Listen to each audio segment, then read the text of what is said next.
Adarsh teaching point by Rajesh sir channel पर आपका बिल्कुल स्वागत है।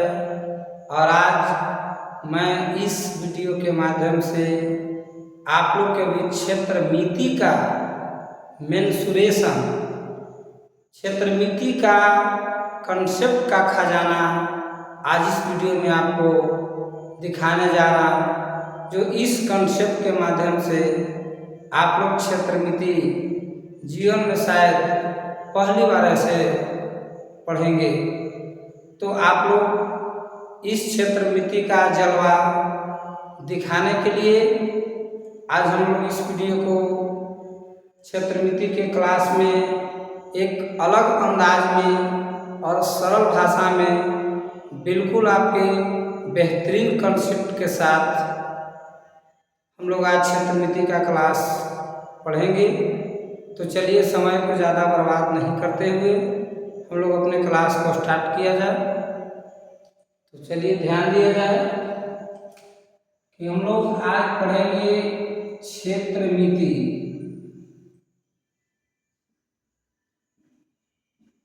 क्षेत्र मिति, क्षेत्र मिति को हम लोग इंग्लिश में मेंसुरेशन कहते हैं। तो क्षेत्र मिति है क्या?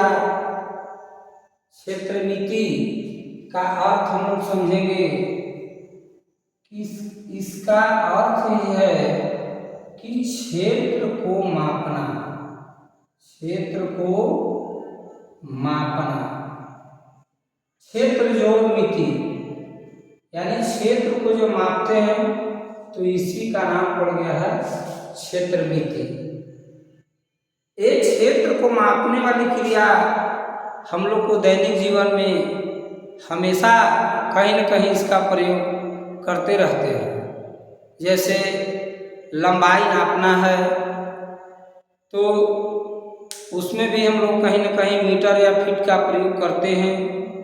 हमारे कमरा है तो कमरा का क्षेत्रफल निकालना है तो कमरे की लंबाई कितनी है, चौड़ाई कितनी है। यदि हमारे जमीन है, खेत है तो खेत को भी माप होती है, तो उसको मापने के लिए भी हम लोग को लंबाई चौड़ाई की आवश्यकता पड़ेगा। या घर में किसी प्रकार की एक बक्सा है तो बक्सा में कितना सामान अटेगा वो उसके बारे में हम लोग यहाँ पर पढ़ेंगे। यानी हम लोग क्षेत्र मिति में हम लोग अपने दैनिक जीवन में जो भी प्रयोग करते हैं घर से लेकर बाहर तक के बीच, वही क्षेत्र मिति है दोस्त, और कुछ अलग नहीं है। बस इसका एक कंसेप्ट का नज़रिया से आप लोग इस वीडियो के साथ बने रहेंगे और बिल्कुल आप लोग एक कंसेप्ट के साथ क्षेत्र मिति को आज से बिल्कुल आसान समझेंगे। तो चलिए ध्यान देंगे, क्षेत्र मिति में सबसे पहले हम लोग चर्चा करते हैं वृत्त का। किसका? वृत्त का, जिसको हम लोग सर्कल कहते हैं। सर्कल कहते हैं। तो सर्कल है क्या?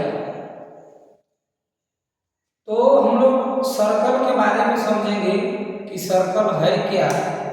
जैसे कोई गोलाकार ही वस्तु है तो एक वृत्त के रूप में सर्कल, उसको कैसे मापेंगे हम लोग, एक क्षेत्र मिति के ही अंदर पढ़ना है। कोई गोलाकार है, कोई आयताकार है, कोई वर्गाकार है, कोई घनाभ के आकार का है,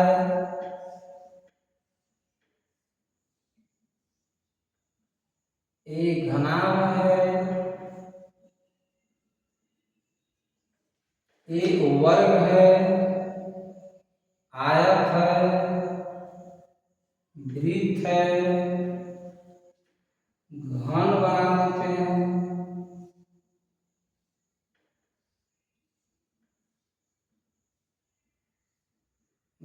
घन हो गया।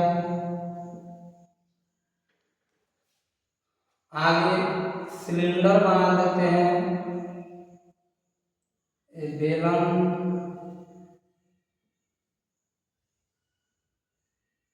बेलन हो गया जिसको हम लोग सिलेंडर कहते हैं। आगे इस प्रकार की आकृति आपको बर्थडे पे टोपी ओपी देखे होंगे या होली में पहनने वाला, तो इस प्रकार के कंसेप्ट, इसको हम लोग शंकु कहेंगे। एक प्रकार के ये आपका एक ठोस है, इसको गोला कहेंगे, इंग्लिश में स्फेयर कहते हैं। एक अर्ध गोला भी होता है, गोल को बीच से आधा काट दिए तो ये अर्ध गोला हो गया, जिसको हम लोग हेमिस्फेयर कहते हैं, हेमिस्फेयर। तो चलिए दोस्त, हम लोग यही एक और हम लोग जैसे कि छीनक के रूप में भी पढ़ते हैं।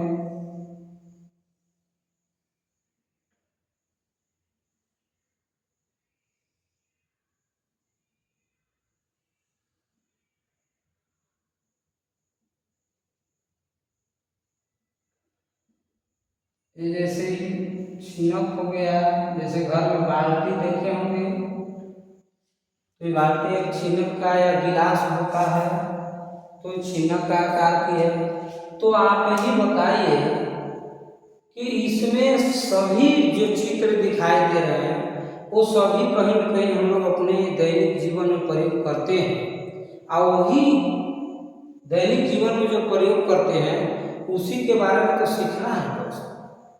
जैसे कोई वृत्ताकार है राउंड में, तो जैसे घर में आप रखे हुए देखे होंगे ढोलक, तो ढोलक देखे होंगे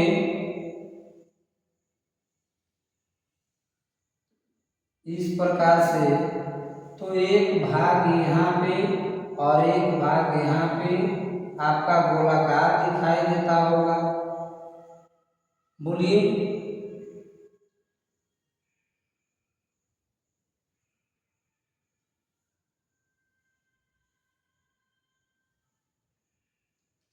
इस प्रकार से।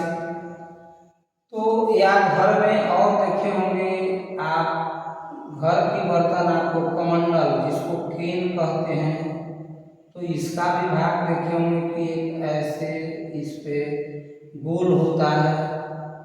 गिलासे हैं, तो गिलास का भी जो भाग है गोल दिखाई देता है। तो क्या ये जो गोल दिखाई दे रहा है वही तो वृत्त है। हम लोग घर में माचिस के डिब्बी देखे होंगे, तो वो एक प्रकार के आपको घनाभ की आकृति की ओर देखेगा, क्योंकि घनाभ में आपका लंबाई, चौड़ाई और ऊंचाई तीनों होता है। तो जिस आकृति में लंबाई, चौड़ाई और ऊंचाई तीनों हो तो वो घनाभ है। और आयत, जैसे आपको घर के कमरा देखे होंगे कि लंबा है, इसका लंबाई 12 फीट, चौड़ाई 8 फीट, तो हमारा घर है आयत के रूप में है। कभी कभी छोटा पूजा घर वाला रूम वर्ग के रूप में भी देखे होंगे कि जितना लंबाई है उतने चौड़ाई है, या किचन रूम। तो अगर दोनों सेम है, लंबाई और चौड़ाई दोनों समान ही है, तो वो वर्ग की आकृति में आती है, और वर्ग से ही घन बनता है और आयत से घनाभ बनता है। हम लोग घर में बाल्टी का प्रयोग करते हैं तो वही छीनक है। हमारे घर में आपको जो लंबी वाली बर्तन होती है कमंडल, जिसको केन कहते हैं, वो बेलन के रूप में है। एक पेन है तो ये बेलन के रूप में है। सिलेंडर, घर में गैस वाले जो सिलेंडर हैं वो भी बेलन के रूप में है। तो जो भी इस प्रकार के हाइट और वृत्ताकार भाग के रूप में दोनों में दिखाई देंगे दोस्त, तो वो बेलन है, सिलेंडर है। तो आप लोग घर में देख ही रहे हैं प्रयोग। घर में आपके रोटी बनता होगा, तो रोटी अगर एक रोटी ऐसे रखे हैं तो वो तो ये गोल है, वृत्ताकार के रूप में है, लेकिन रोटी पर रोटी, रोटी पर रोटी, रोटी पर रोटी जब बनते जाता है और थाक पर थाक लगे जाता है, जब 10-20 रोटी 50 रोटी बन जाता है घर में, तो देखिएगा कि बेलन का रूप धारण कर लिया। नीचे से आपके माता जी ने या सिस्टर जी ने रोटी का थाक बनाते बनाते बनाते जब परेशान हो जाते हैं, इतना ऊंचा बनाते हैं, बताइए। तो ये अभी रोटी रखते रखते रखते रखते किस आकृति का रूप धारण कर लिया? बेलन का, क्योंकि इसमें हाइट भी बन गया, तो हम लोग इसको बेलन के रूप में कहेंगे। आगे शंकु, जैसे आप लोग बर्थडे में आप लोग टोपी पहनते होंगे इस प्रकार के, तो बस वही शंकु है, कोण है, क्या है? कोण है।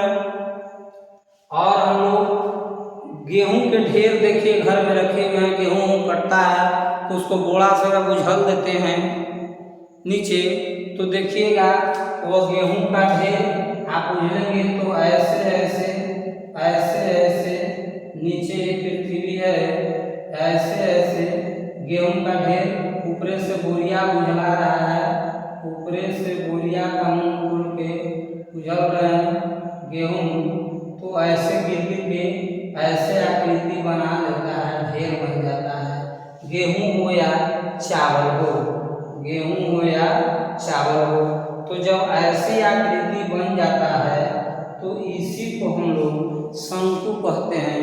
ऐसा आकृति से जब प्रश्न पूछा जाए कि गेहूं के ढेर लगा हुआ है, तो समझ जाइएगा आप लोग कि शंकु के फॉर्मूला पर बनेगा। यदि कोई गेंद है, कोई गेंद है, तो गेंद समझिए कि आप गोला फेंकने वाला जो होता है, फिजिकल में आप लोग गोला फेंक का जो लोग एक्सरसाइज करते हैं या अपने पीटी का तैयारी करते हैं लड़के लोग, तो वह गोला है, क्योंकि एक प्रकार का ठोस है, वो अंदर खोखला नहीं है। बहुत बच्चे गोला और वृत्त को एक ही समझ लेते हैं, लेकिन दोनों में बिल्कुल दोस्त काफी अंतर है, क्योंकि वृत्त जो है एक प्रकार की खोखला है और इसमें एक आपका रेडियस है और एक चक्कर के रूप में, एक परिधि के रूप में रहता है, लेकिन गोला एक प्रकार की ठोस है, इसके अंदर खोखला नहीं, ये समझिए कि ठोस आकृति है। तो ये वृत्ताकार भाग में रहता है, ये भी गोले है, लेकिन यह आकृति ठोस है।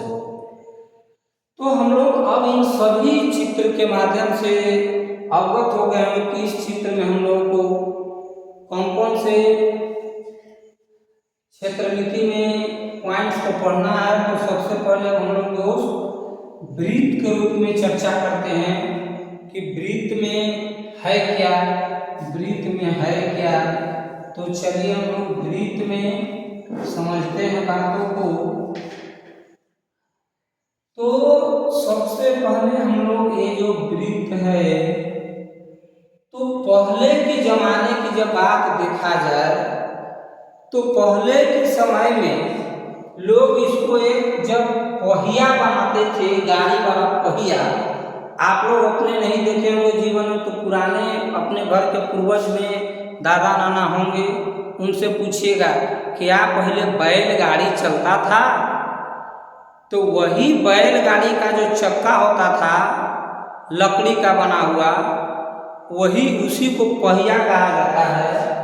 तो पहले के जो भी इंजीनियर लोग जो होंगे, चाहे तो वह अनपढ़े क्यों न होंगे, लेकिन दिमाग तो जरूर लगाएंगे कि आखिर ये चक्का गोल क्यों होगा। तो सबसे पहले उन लोगों ने जब ये चक्का बनाए थे, तो ये चक्का बनाए थे तो गोल नहीं बन पाता था, कभी ऐसे तो कभी ऐसे तो कभी ऐसे। जब इस प्रकार के चक्का जब तैयार होता था, तो जैसे ही जब चलाया जाता था, तो जैसे ही ऊंचा पर निकलता था, ऐसे नीचे स्पर्श करता था पृथ्वी से, तो उछल जाता था, क्योंकि जब तक चक्का बिल्कुल गोल नहीं होगा तो वह तो बराबर ढंग से चलेगा नहीं।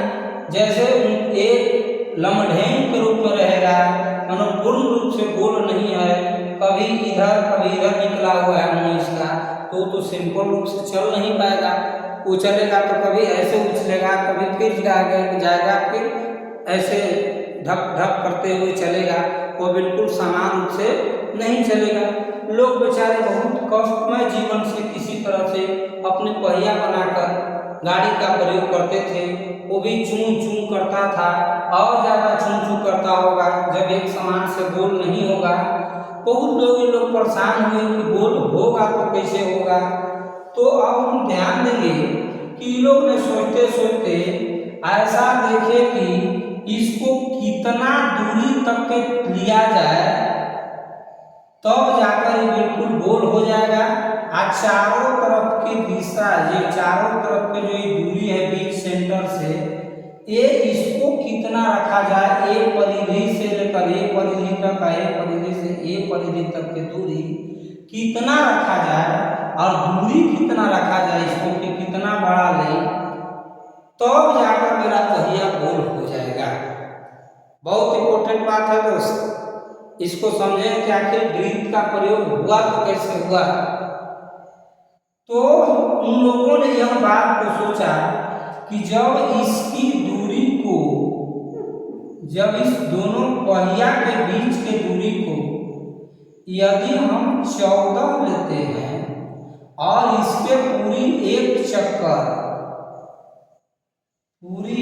चक्कर की दूरी को 44 लेते हैं, कितना लेते हैं, 44 लेते हैं, तब जाकर हम लोग वैसी प्रयोग करते करते करते करते देखें कि जब इतना दूरी पर लेते हैं तब क्या चक्के की स्थिति होगा।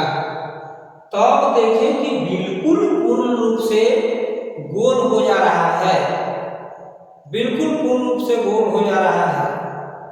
तब सोच लिए कि चलिए आज हम लोग अब पहिए बनाने के लिए बिल्कुल सीख गए कि कितना दूरी पर कितना इसको दूरी दो पर पहियों के बीच के कितना दूरी रखेंगे और ये टोटल कितना, एक चक्कर में कितना दूरी रखेंगे, तब जाकर मेरा पहिया गोल होगा। तो चलिए यही समझ लिए और यही जो एक चक्कर पूरा किया, इसी को हम लोग नाम परिधि रखते हैं। इसी का नाम क्या है, परिधि। जो गोले घूम रहा है ना पहिया, इसी का नाम परिधि रखे और एक दो पहियों के बीच की अधिकतम दूरी, जैसे कि यहाँ से भी दूरी खींच सकते हैं, तो ये तो दूरी कम गया, और इधर खींचेंगे तो और कम गया, और इधर खींचेंगे तो और कम गया। मानो देखिए कि सबसे ज्यादा दूरी कहाँ हो रहा है, तो पता चला कि बीच में, एकदम ठीक बीच में लेंगे तो बीच में इस दूरी है, यही सबसे अधिकतम दूरी है। तो परिधियों के बीच, दो परिधि के बीच के अधिकतम दूरी को नाम रख दिए इन लोग व्यास, जिसको इंग्लिश में डायमीटर कहते हैं। अब यहीं से मेन कॉन्सेप्ट, मुख्य वृत्त का पाठ शुरू होने वाला है कि इन्होंने बताया कि आखिर एक वृत्त का जो भाग है एक किस अनुपात में रहेगा। तो इन्होंने बताए कि हम लोग ये जो परिधि और व्यास के जो अनुपात होगा, परिधि और व्यास के जो अनुपात होगा, व्यास के अनुपात, इसी अनुपात को हम लोग पाई कहेंगे। क्या कहेंगे, पाई कहेंगे। इसका नाम रख दिए पाई। और उस समय इन लोग ने जो नाम रख देते वही आज हम लोग पढ़ते। तो उस समय इन्होंने अपने अनुसार इस परिधि और व्यास के अनुपात का नाम क्या रख दिए, पाई रख दिए। यदि हाथी घोड़ा या कुछ रख देते वस्तु, तो आज हम लोग वही पढ़ते, दूसरा नहीं पढ़ते। तो उस समय के गणितज्ञों ने, वैज्ञानिकों जो इंजीनियर के रूप में बनाए, उन्होंने इस पाई शब्द से इनको संबोधित किए और कहे कि परिधि और व्यास के अनुपात को हम लोग पाई कहेंगे। तो चलिए अब यही बात को हम लोग समझेंगे दोस्त। और यही पाई तो परिधि कितना रखा गया 44, व्यास कितना है 14 और 22 दूनी 44 और 7 दूनी 14। इसीलिए अब आप लोग समझ गए होंगे कि सर पाई के मान तो 22/7 हम लोग प्रयोग करते हैं मैथ बनाने में। तो चलिए दोस्त यहाँ तक आप लोग समझ गए कि पाई का मान 22/7 क्यों रखते हैं और इसका नाम पाई क्यों पड़ा। तो अब हम लोग यहीं से पाई का मान 22/7, लेकिन आप समझ सकते होंगे कि पाई का एक ही निकटतम मान है, वास्तविक मान नहीं है। पाई का मान वास्तविक मान 3.145 ऐसे करके होता है। पाई का मान वास्तविक 3.1459 कुछ डॉट ऐसे करके होता है, लेकिन ये निकटतम मान है, एक ऐसा मान है निकटतम, नियरेस्ट वैल्यू है, नियरेस्ट वैल्यू है। तो अब हम लोग यहाँ पे समझेंगे कि परिधि और व्यास का अनुपात को ही एक पाई से डिनोट किए। तो अब यहाँ पे इस बात को हम लोग ध्यान देंगे आगे चल के।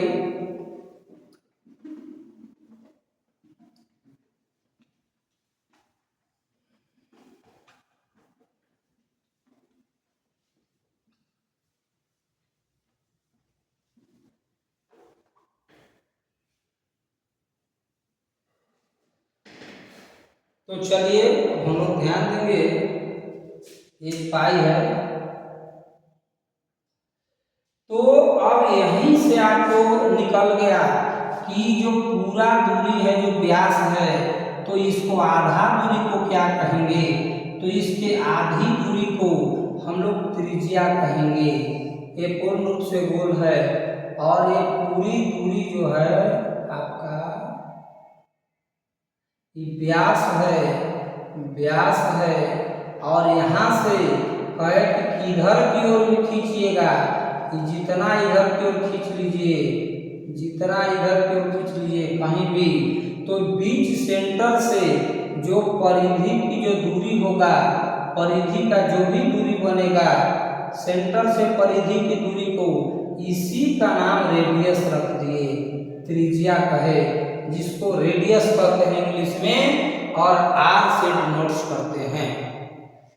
तो अब हम लोग जैसे प्रयोग करते हैं घर में साइकिल, तो साइकिल के बीच में देखिएगा धुरा लगा हुआ होता है, और उस धुरा से रिम जो है, रिम ये गोले गोले जो रिम है साइकिल के, यही है परिधि, और ये बीच में धुरा, धुरा भी से देखेंगे स्कोप लगा रहेगा आपके रिम में, कसा हुआ रहेगा बोल्ट से, स्कोप लगा लगा।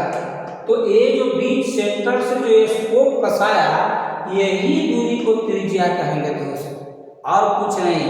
और यहाँ से लेकर सीधे अगर यहाँ तक के दोनों स्कोप को मिला देते हैं लंबाई, तो ये व्यास हो जाएगा, यहाँ से यहाँ व्यास हो जाएगा, यहाँ से यहाँ व्यास हो जाएगा, यहाँ से यहाँ तक खींचेंगे तो व्यास हो जाएगा।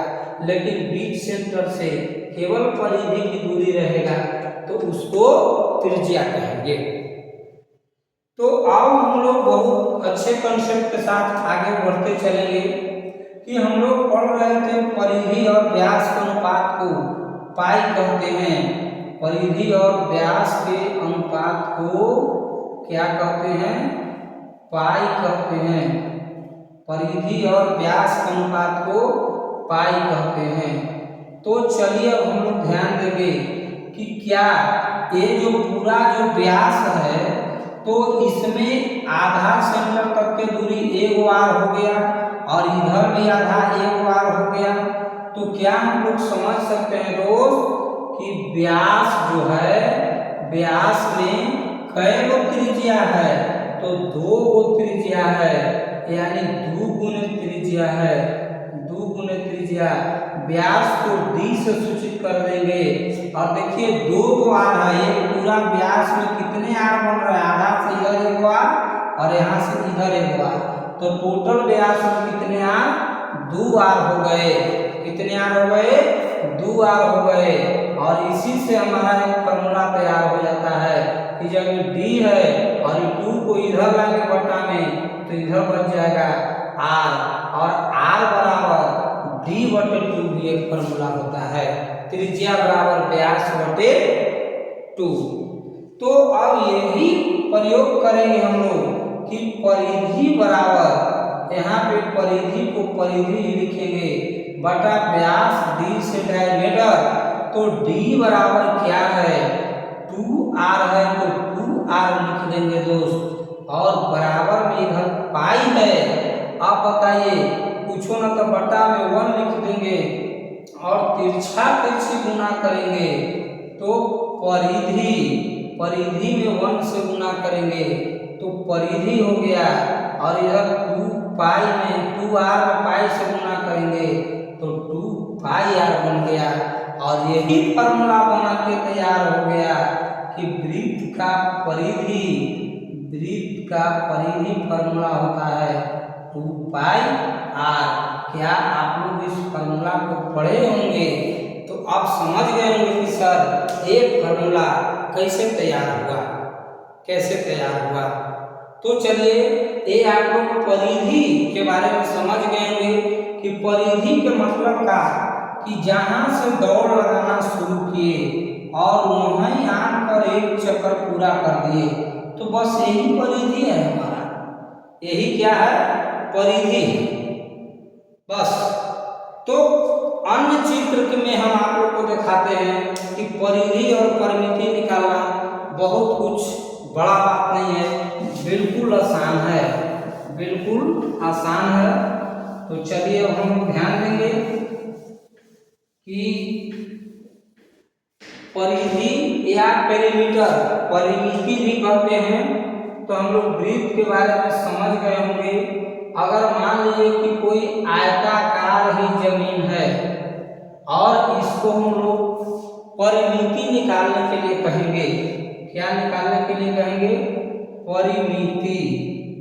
परिमिति, जिसको पेरीमीटर कहते हैं, पेरीमीटर।